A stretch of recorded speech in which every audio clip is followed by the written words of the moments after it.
Right, hello. Welcome to my witchy room. I'm Lucya Starza, and thanks very much for coming to my talk for Moon Books on Facebook Live. Now, I'm a Moon Books author, so I'm going to give my own books a little bit of a shameless plug to start with. Pagan Portals Candle Magic, Pagan Portals Poppets and Magical Dolls, Pagan Portals Guided Visualizations, that's the new one that's coming out at the end of this year.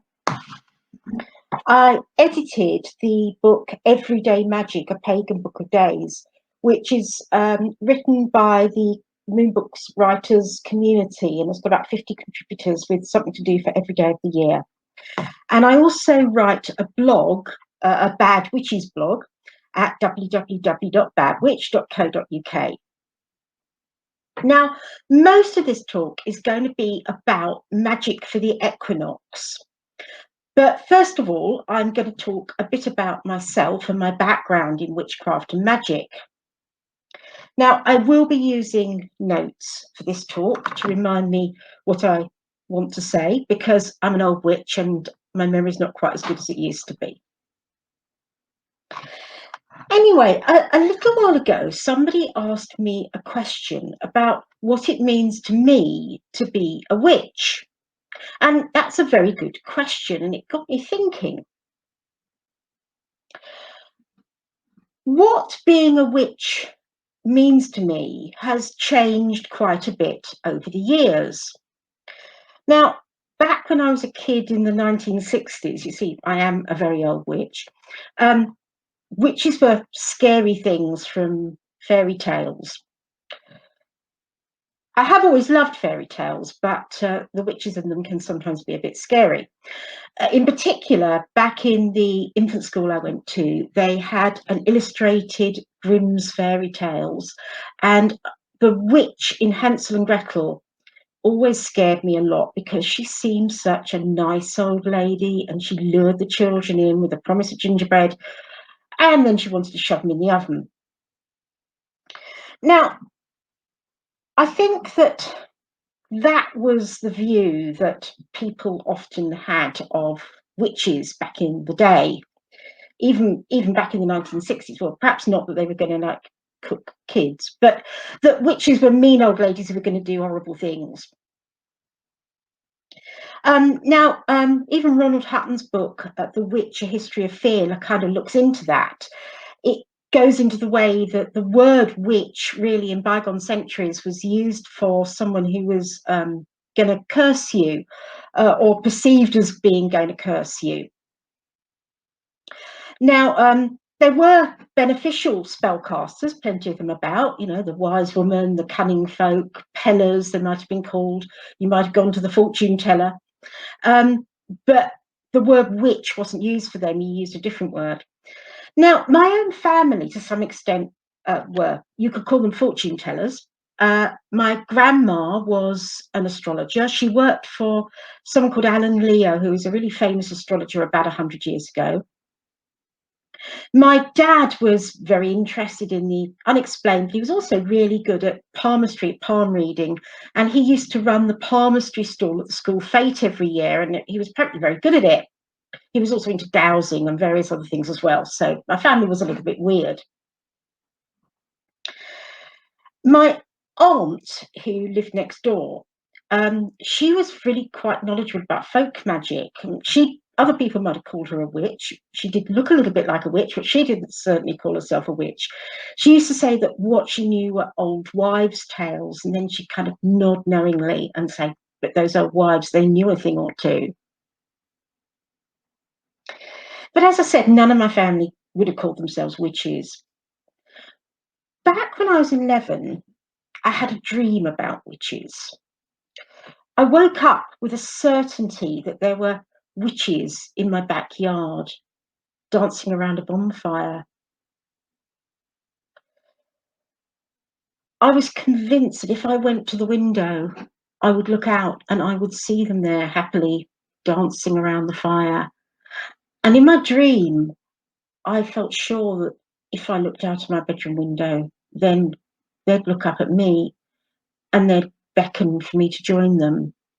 And that if they did that, I would creep down the stairs and go out of the back door, and I would join them, and I'd dance around the bonfire with them. And if I did, things would never be the same again. But I didn't look out of the window. I pulled the covers over my head. Witches were still scary for me then.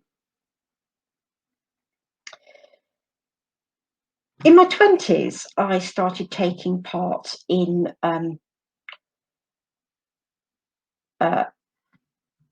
Celtic style spiritual practices with a boyfriend. And I met people who identified as witches, and I learned that being a witch wasn't considered an awful thing. That really from the mid-20th century, people have been identifying as witches and seeing it as something really positive. I went on to read books on modern pagan witchcraft, books like Starhawk's The Spiral Dance, Marion Green's A Witch Alone, and Shan's Circle Work, which is one that people might not have heard of. That's that one there. And I actually went on to train with Shan at House of the Goddess in southwest London, actually. And then I went on to train with a Gardnerian coven, and I was initiated after training there for a year and a day. I was initiated as a witch and a priestess, and I stayed in the coven and in a Wiccan group for many years. Later, the coven moved away and it became impractical to meet up, and also my own path diversified quite a bit. These days, I'm a solitary practitioner and I call my practice eclectic. I like to combine a variety of different types of witchcraft. I like to combine Wiccan style workings with traditional folk magic, with modern eclectic practices, and with things that I've just made up myself. I do enjoy being creative and using my imagination. But even though I am a solitary witch, and you definitely can be a witch alone, and in this pandemic, I've been increasingly solitary. Before the pandemic, I used to like to invite witchy friends around, and we'd have what we call tea and cackling. We would have a good laugh and enjoy ourselves and have a cup of tea. And when this pandemic's over, I'm going to invite them all over again. And perhaps we'll light a bonfire in the garden and dance around it. And if we do, perhaps I'll look up at my bedroom window and call back in time to that little girl and invite her to join us.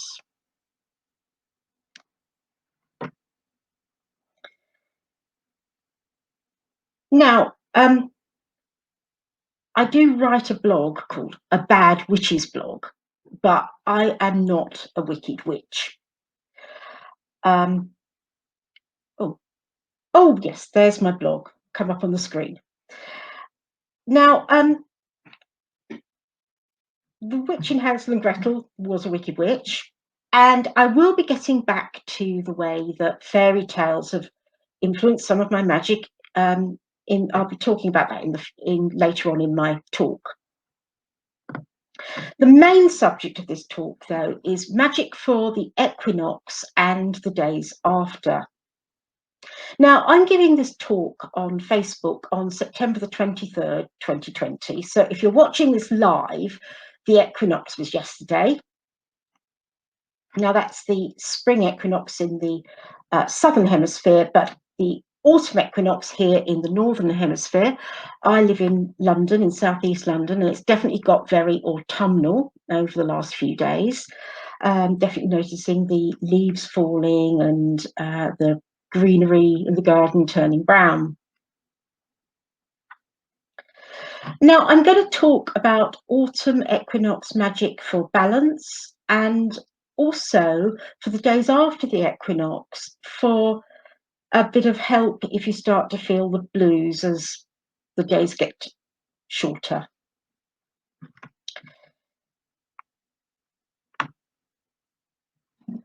I'm going to start with a few basic things. The equinoxes, like the solstices, are astronomical events, as well as being celebrated by modern pagans as part of the Wheel of the Year seasonal festivals.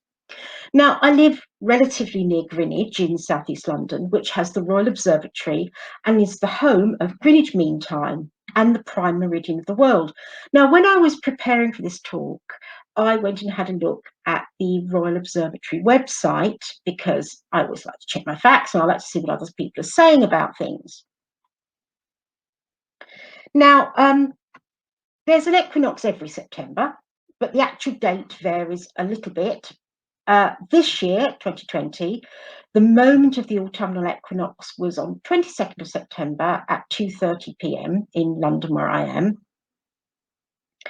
Now, the science is that the Earth is kind of tilted on its axis.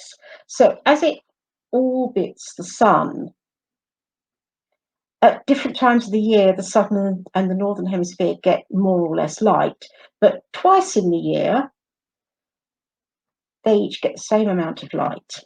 They each get equal amounts of day and night.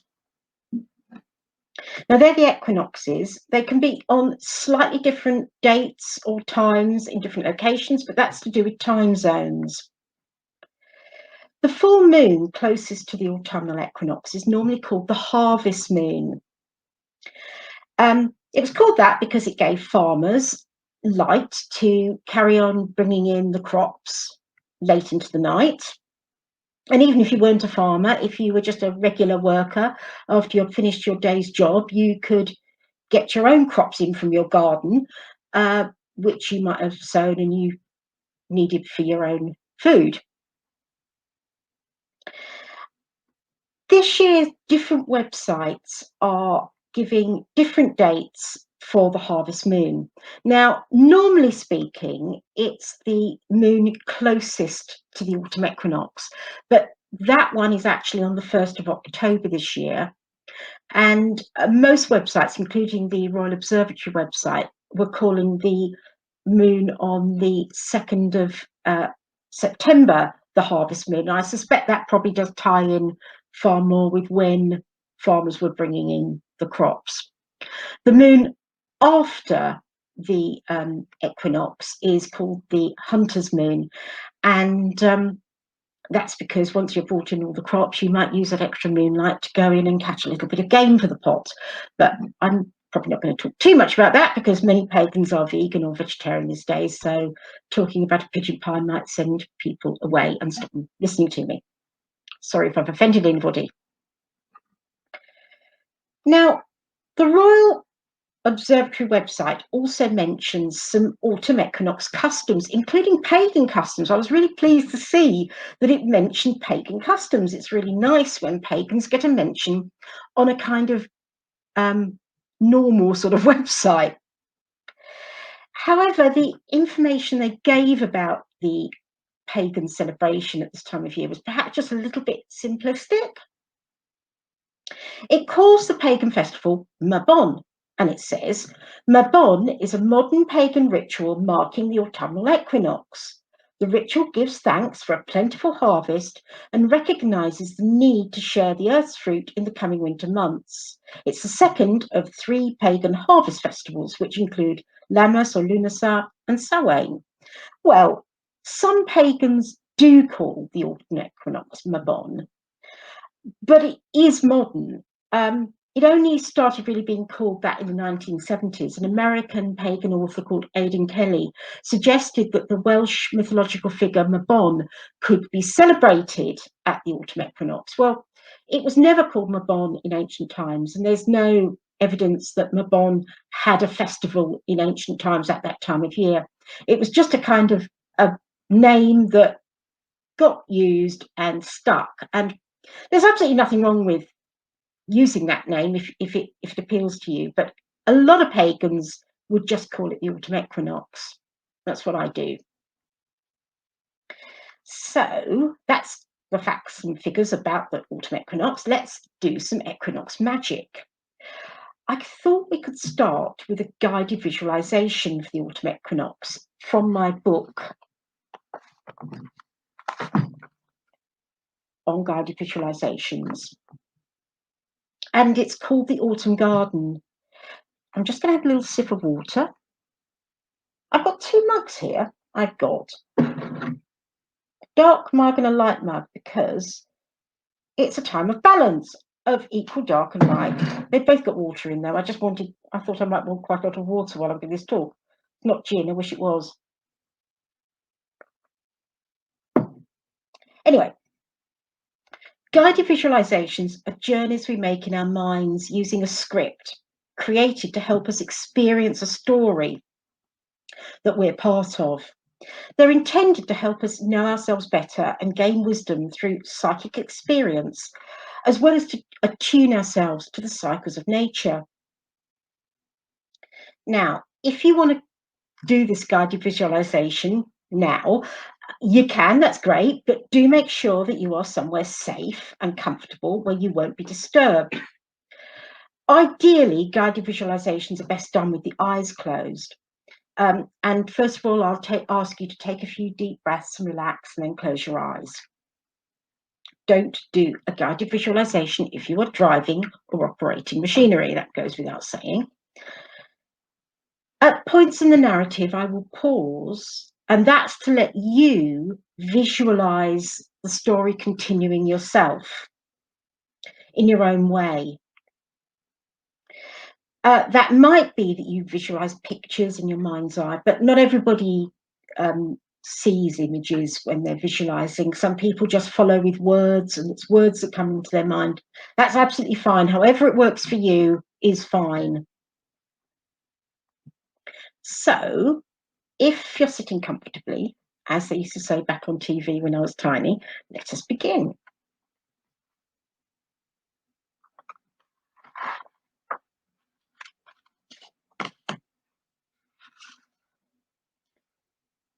So sit comfortably and close your eyes.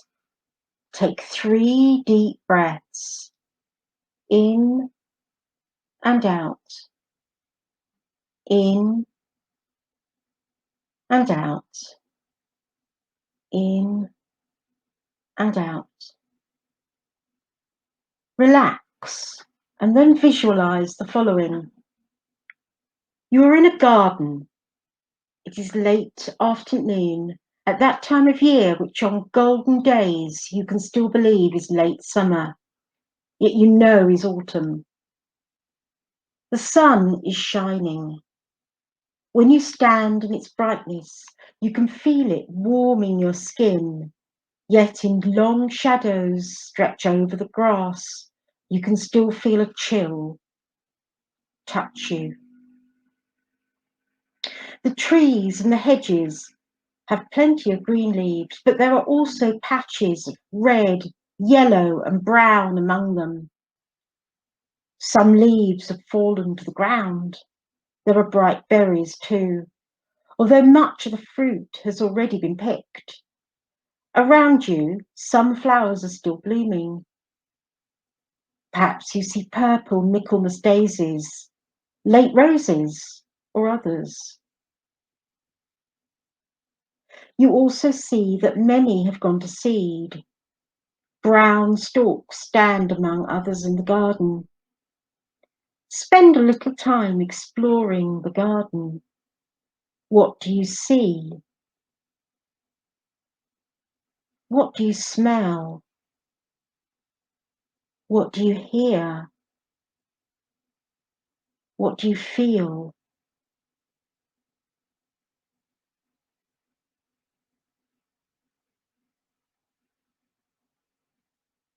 Look around.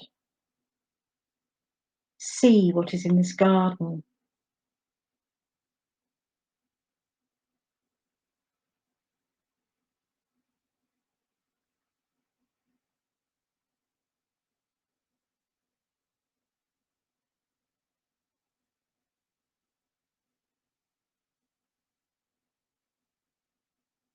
While you're examining the things in the garden, you spot a creature that seems to be observing you. This creature does not seem afraid of your presence. They seem to be aware that you have seen them but they do not move away. What is the creature? What do they look like?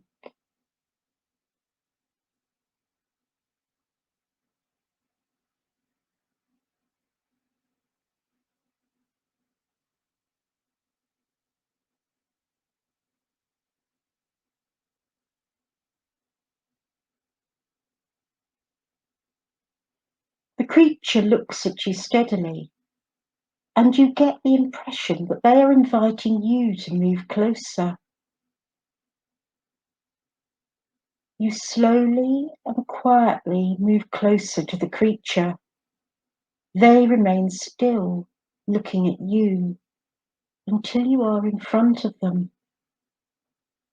What does the creature want? Does the creature need your help? Or are they offering something to you? Spend some time with the creature. Interact with them.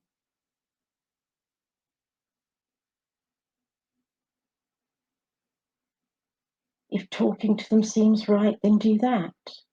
Or if another form of interaction seems right, then do that.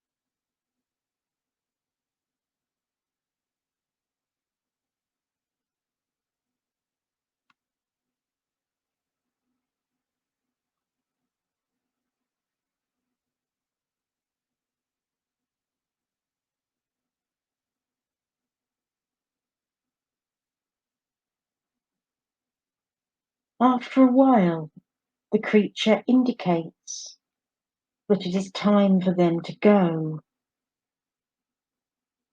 So say your goodbyes to them in the way that seems right.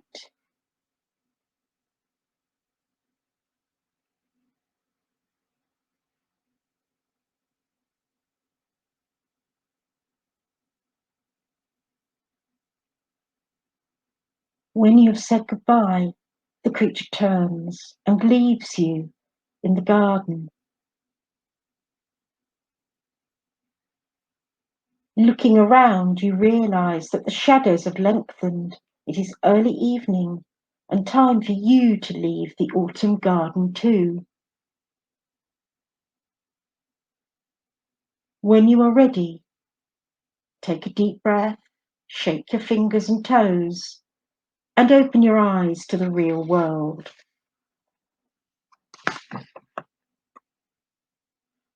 Now, I hope that was all right for you. I hope everyone has returned from the autumn garden and you're not there still. If you are, just like press your feet firmly on the ground. It's always a good idea to ground thoroughly after you've done any kind of magical work or meditation or visualizations. And there are many ways of doing that, but one of them is to press your feet firmly on the ground. You can also have something to eat and drink. But we are going to go on and do some autumnal magic, so don't ground too heavily right at the moment. I hope that that has got you in a suitable autumnal mood. If you need a sip of water, do have that. I'm going to have a sip of water. You might have coffee if it's breakfast time where you are, or a nice glass of wine if it's the evening.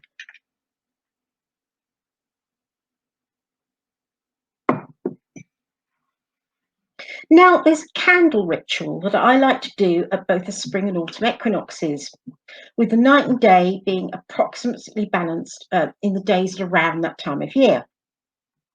Now, you can use two candles to represent finding balance in your life. I write about that in my book, Pagan Customs Candle Magic. Although the equinox was yesterday, it isn't too late to do equinox magic. You can do it for the next few days or even the next couple of weeks. if you want to. All you need is a notebook and pen. There's my notebook and pen. And 2 candles. Now, ideally, you would have 1 dark candle and 1 light candle. I've got a brown candle and a kind of cream-coloured candle here. But you don't have to have dark and light candles. Certainly, with a lot of people self-isolating at the moment, and you aren't necessarily going to be able to get out to the kinds of shops that sell different coloured candles. You might just have some tea lights around the house. But that's okay. What you can do is you can put your an ordinary white tea light or even an LED light into a dark and light candle holder. If you've got a nice cauldron, that's a nice dark thing that represents earthiness, and you might have a light colour candle holder. If you don't have anything like that, then go and raid the kitchen, because you very likely, like me, got a couple of mugs that one are light, one dark, and you can always improvise and use mugs as candle holders. Wash them up afterwards. You don't want to go drinking wax with your tea, but you can improvise. Now, I do this ritual quite often, and I've got a white lantern and a dark lantern that I keep for that. So these are mine. We'll put them there where you can't actually see them on the screen, but they're next to me. I'd normally put one either side. That's what I'm going to do now.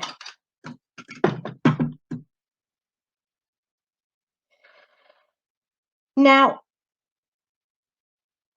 once you've done that, you can cast a circle.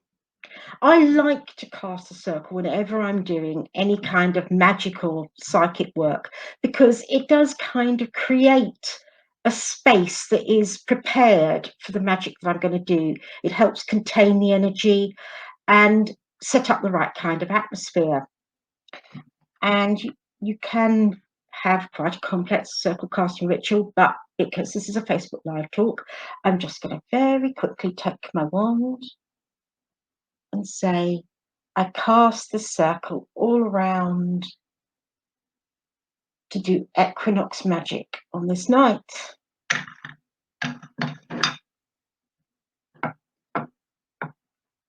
Then you take your notebook and pen and you sit down in your circle and you make 2 lists. Now, I like to do this ritual at both the spring equinox and the autumn equinox. In the spring, I like to make 1 list of things that I want to spring clean from my life. So things that have past their usefulness and I want to get rid of out of my life, a kind of a spring cleaning. And the other list is for things that I want to grow in my life, like the seeds that I want to plant for the projects that I want to do throughout the year. And that's what I do at the spring equinox. In the autumn, I make another 2 lists, and they're kind of more harvest time lists. The first is things that I have achieved in the year so far, or in my life so far, or things that I'm grateful for. They can simply be happy memories of the summer that's gone, or the things that have happened over the year. The second is things that I want to lay to rest. Things that I want to put behind me, things that I want to say goodbye to, things that can go as we go into winter. Now, on my first list, one of my things is happy memories. Now, I know that it's been a really tough year for everyone, and it's hard to find a few happy memories. But yeah, I've had some. I know that when lockdown ended and I was finally able to get away to the coast, and for the first time in months, just being able to paddle in the sea on a lovely warm day, and it was just such a lovely day. So that memory is something that's going on my list. Now, another real thing that's been a bonus to this year, has been the number of online talks and workshops that there have been. Now, I know that I've given a few talks. I gave a talk for Witch Fest online. I'm giving this talk now. I've recorded a few YouTube videos, which you can find if you go to YouTube and look on Lucya Starza. That's my channel. And I've been attending online conferences, and that's been really good because although it's really nice to see people face to face, if you can't get out of the house for whatever reason, then being able to see things online is a real benefit. Also, if you're a little bit broke, being able to not having to travel a really long way, or perhaps stay in a hotel if it's a conference that's a really long way away, it's a real benefit. And although I hope that when the pandemic's over, we get things like Witchfest again, I also hope that there are more online versions or screenings of the talk so that people who can't get to those places can also enjoy them. And I think that's a really good thing. And that's going to be on my list. Now, the things that I want to put behind me, well, that list normally involves a little bit of soul searching, a little bit of facing up to things that perhaps I'm not so happy about myself. It's not berating myself, but it's just recognizing them for what they are, putting them down on a list and moving towards lessening their impact on my life. And actually, social media will also be on that list too. I think it's been a wonderful benefit, but it's also had its problems. Spending too much time on social media isn't necessarily good, especially when the news can be really bad. There can be arguments on social media. There can be all sorts of things that just suck your time apart from anything else. So for me, as well as online things being on the good list, they're also on the list of the things that I want to lessen. You know, sometimes I think it's time to say, I'm going to turn the computer off or the phone off or the tablet off. I'm going to switch it off and I'm going to curl up with a good book. I mean, in an autumn evening, curling up by the fire with a good book is just a lovely thing. And that could be something that you make time for. I mean, certainly I'd recommend any books by any of the Moon Books authors to curl up with by the fire, of course. But whatever book you enjoy reading, make more time for reading. That's certainly something I'm planning on doing in the autumn. I'm going to have a sip of water. I'll have a sip from the dark glass now, I think.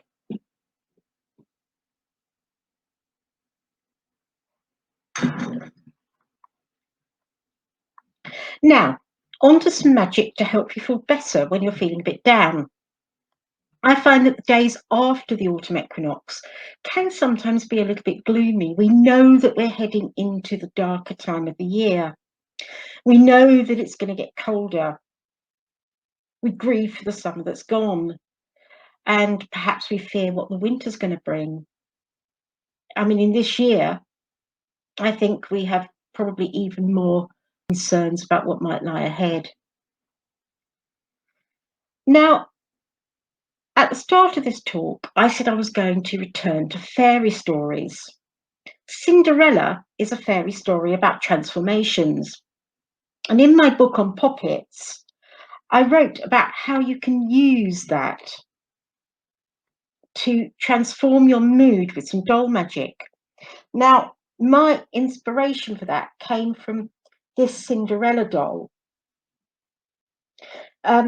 Now, this Cinderella doll was actually knitted by my mum some time ago. One side looks like Cinderella in her rags. You turn her over, and there is happy Cinderella in her party frock. Now, I'm just looking at my notes again. While the popular version of Cinderella, which started with Charles Perrault's Book of Fairy Tales in 1697, has Cinderella's transformation granted by a fairy godmother, In the later Brothers Grimm version of the tale, which is called Aschenputtel, I've probably not pronounced that correctly, it's the spirit of the girl's dead mother who materializes this beautiful dress so that she can go to the ball, and suggests that the spirits of our ancestors can help us in life, which is quite a pagan idea, really, although it probably at the time it wouldn't have been thought of as a pagan idea. It probably would have been more a Christian idea of praying. But nevertheless, it is the mother, the spirit of the mother, who helps the girl. And when I'm feeling down, I tell my woes to Cinderella in rags, and I ask her to work her transformation magic to help transform my problems and woes. And so, yeah, Cinderella doll again. I will tell her what's wrong and then turn her around and ask her to help transform my woes and solve my problems. Then I will put her beside me while I work, put her by my bed at night, and just seeing her there cheers me up. I'll put her down here again for a while. Now, you don't need to have been given a Cinderella doll. You can make or buy a Cinderella doll yourself. There are patterns available to knit them or sew them. But if you can't knit and you're not that good at sewing, there's an easy way to make a Cinderella doll. You can make a Cinderella poppet. Now, a poppet is the traditional English word for a little doll that a witch uses in magic. And obviously, people think of it as being something you stick pins in. It doesn't have to be used for that. It can be used for healing, to send healing to someone. It can be used for all sorts of beneficial magic. So you can make a Cinderella poppet to transform your woes. Now, a poppet is going to look a lot more folk arty than my lovely knitted Cinderella doll. Oh, I've dropped my poppet on the floor.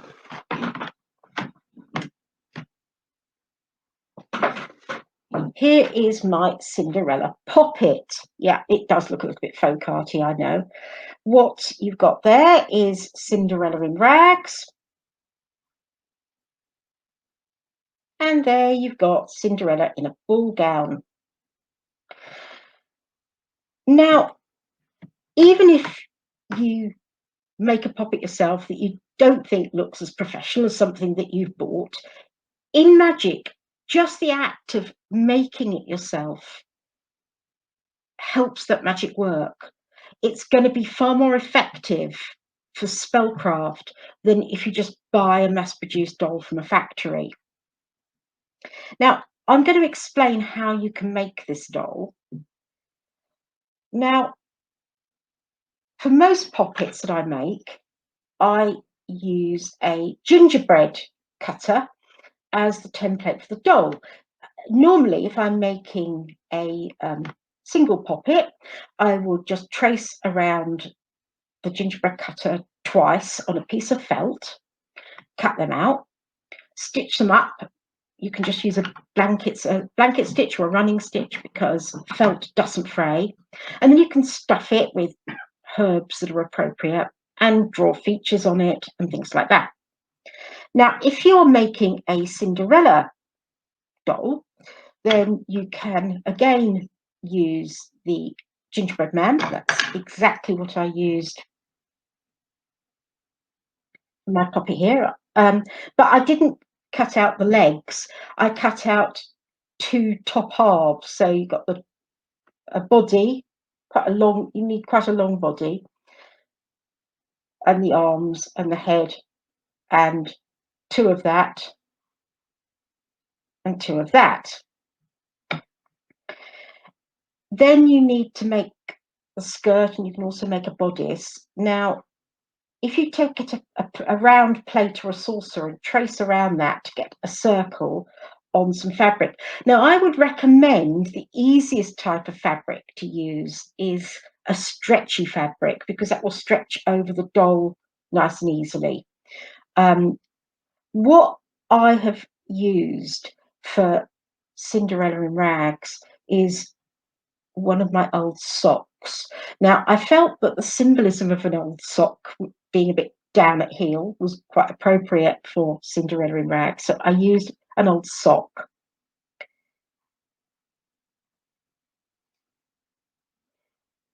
This was a little bit more complicated to sew. For Cinderella in her party dress, for the top, I saved some gift ribbon that wrapped up a present. I often do save little bits of ribbon and things like that come around presents, because they're really useful for reusing for all sorts of spells and crafting and poppet making.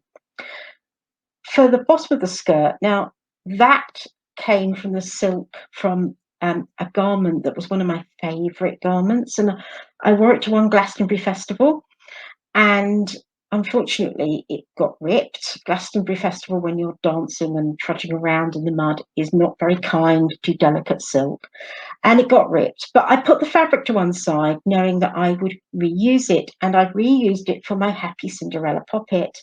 And it kind of has that symbolism that I will go dancing again. I really hope so. I really want to go dancing again after lockdown. Now, once you've made a Cinderella doll, you can just use it as it is. That's perfectly fine. But if you want to make it just that little bit more witchy, you can enchant your poppet. Cast a circle. You can then present your doll to the elements. You can name your doll. Name your doll Cinderella, or if it's a poppet that you're doing to send healing to someone, you would name it that person. So you're sending healing to the doll to symbolize it going to them.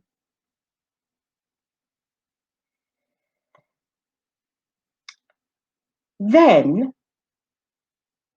the last thing that I would always do when I'm making a poppet is try to visualize spirit infusing it to bring it to magical life. And the way I do that is to blow on it. I've got two dolls here. Should blow on both. And visualize them waking up. And then, when you've got your Cinderella doll, you can tell your woes to your doll whenever you like. Tell it all of your problems, then reverse it, see its smiling face, and then go about your day or go about your night and let your problems be solved as time goes on. Now, that has come to the end of that little bit of magic for the equinox. Now, you should always take your circle down if you've cast a circle. So that's what I'm going to do now.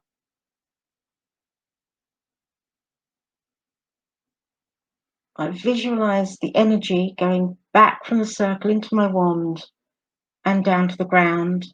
The circle is open. Now, after you've done any magic, as I've said, it is always good to ground, because magic can leave you feeling just a little bit spacey. So, as I said before, have something to eat and drink if you want to, or if you've got your own way of grounding that you trust, then you do that. I'm having a little sip of water. I'm going to have a nice glass of wine after I've had this talk. Now, thanks very, very much for listening to this talk.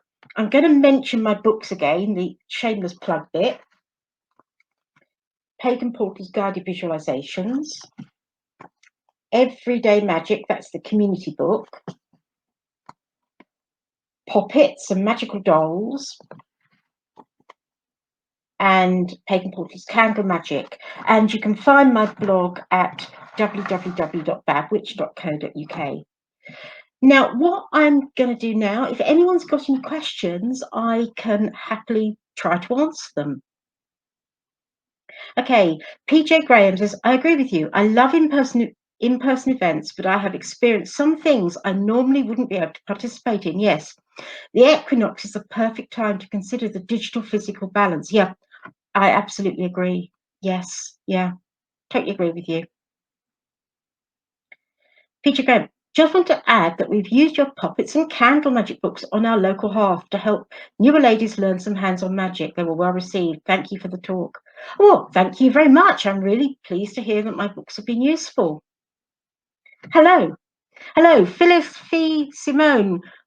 I'm sorry, I probably pronounced it wrong. Waddell. Hello to you. Martin, hello. Sue Perryman, hello. Maria Spider Panay, I probably pronounced that awfully. I do apologise for that. Hello to you. Feature, any new books coming up? Well, yes. The next one that's being published is my visualizations book. That's coming out in December. I'm about halfway through writing a book on scrying, paper portal scrying. Now, I should have actually finished writing that by now. The reason why it got delayed is because another project that I'm incredibly excited about. I'm on the team writing a role-playing game based on the Rivers of London books by Ben Aranovich.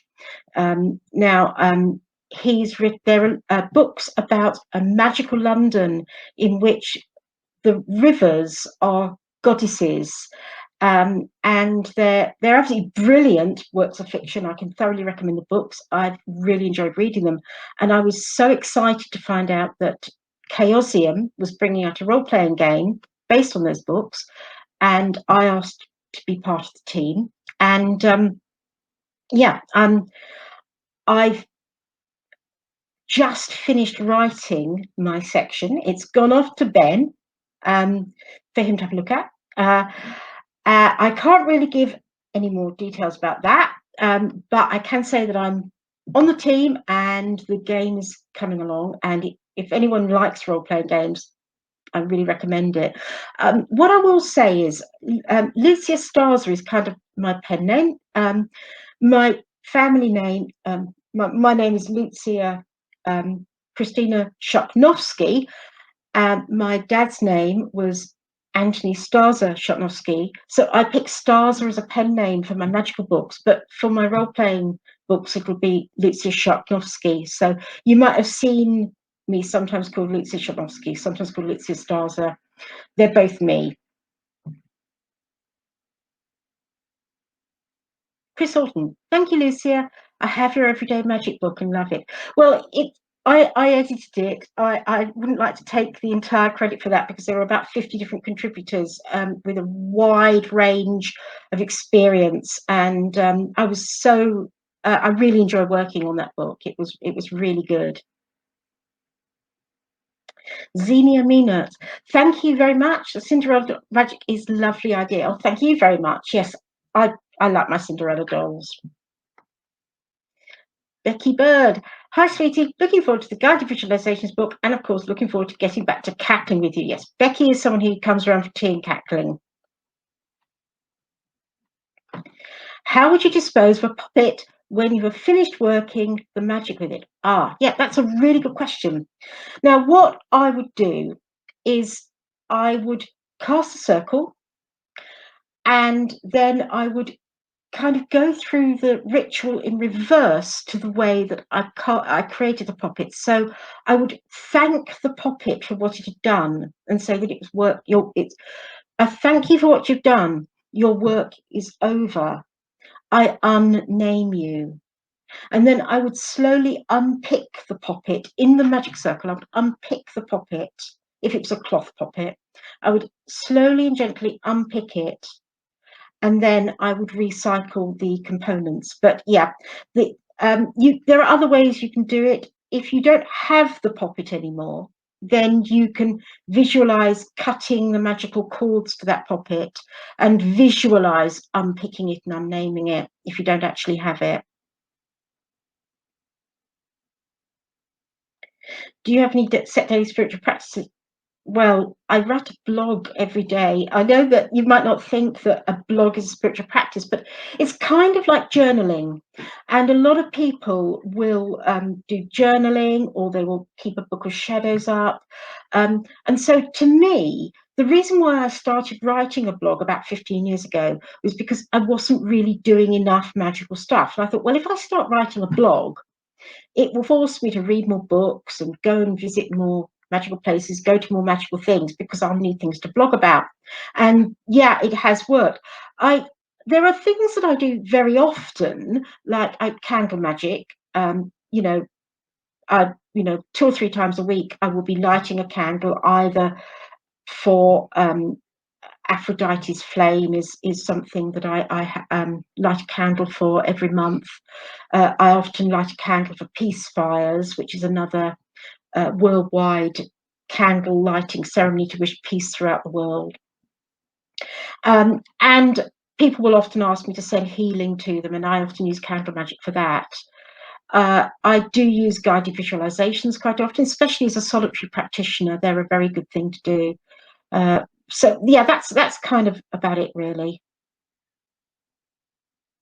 Do you have a sacred or spiritual place that you feel connected to? Well, I'm in my witchy room now. My witchy room is kind of the magical center of my home.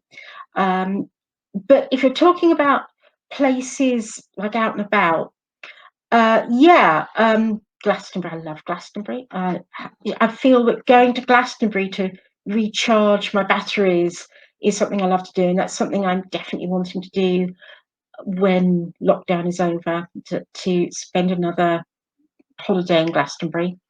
So I spent a lot of time in Sussex, on the coast in Sussex, and that's quite a magical place for me, going for walks in the South Downs and along the cliff paths and things like that.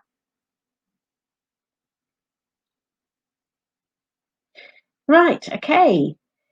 If there are no more questions, then I think I'm going to say goodbye, and I'm going to thank Rachel Patterson very much for um, allowing me to give this talk, and say goodbye to everyone. Well, bye.